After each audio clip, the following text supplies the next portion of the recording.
mtu, kwa sababu ya leo nataka kuzungumza kuhusu biashara ya mafuta.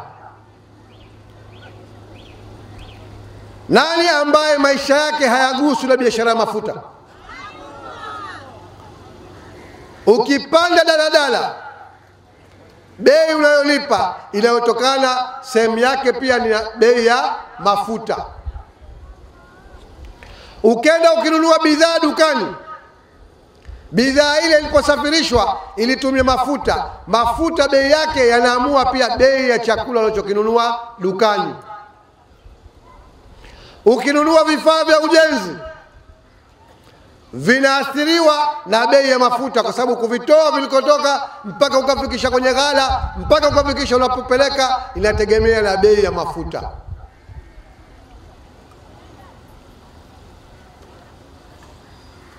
Wewe ukiwa una biashara ya taxi au gari inayopeleka watalii, gharama zake zitaamuliwa na bei ya mafuta.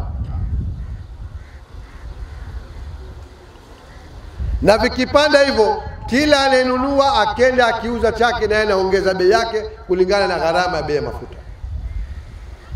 Sasa ndugu zangu, nini kimetokea katika miaka mitano ya serikali ya kifisadi kwenye suala la mafuta?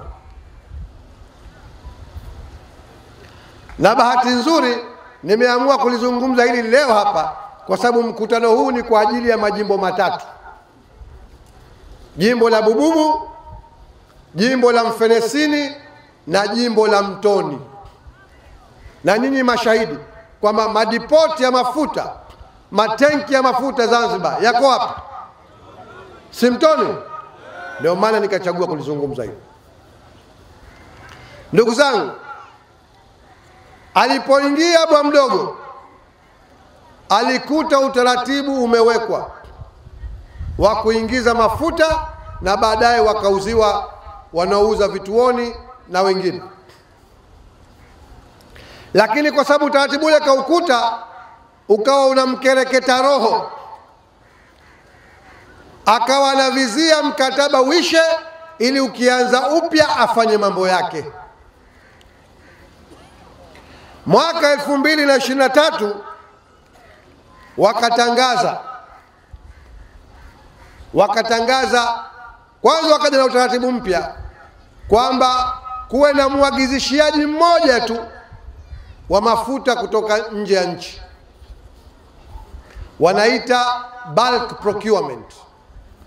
Ananunua mmoja, anapewa tenda, halafu yeye ndo ana supply, anauza kwa wanaotoa huduma ndani.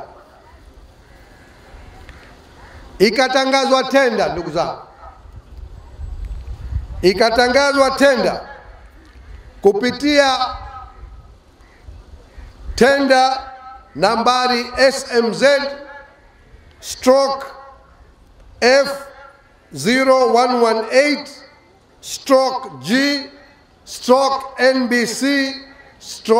SMZ/F01H/G/NBC/2023.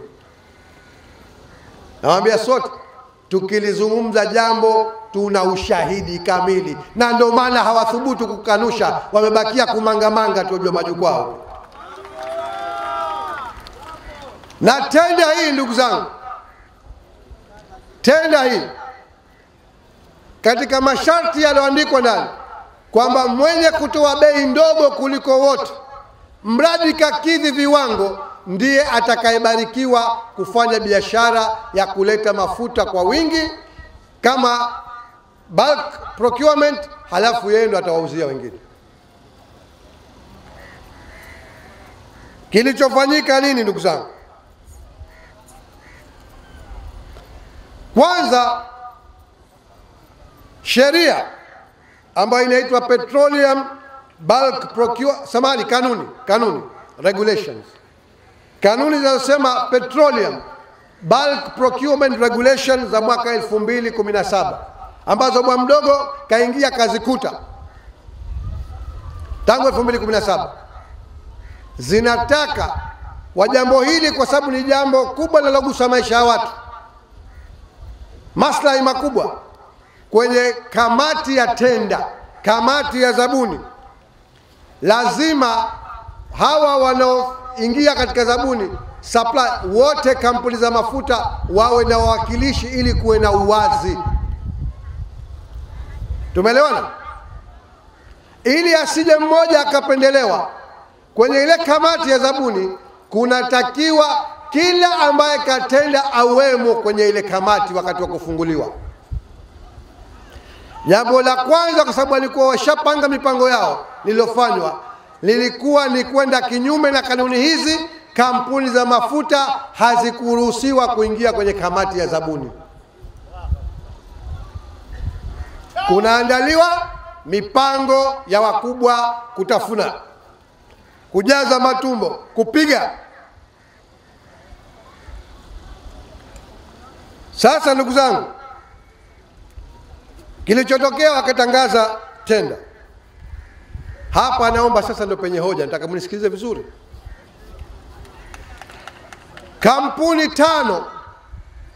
Kampuni tano zikaingia katika zabuni kuomba kuwa ndio waletaji wa mafuta kwa wingi na baadaye kuwauzia wengine. Na kipimo cha mafuta kwenye bei kinaitwa metric ton.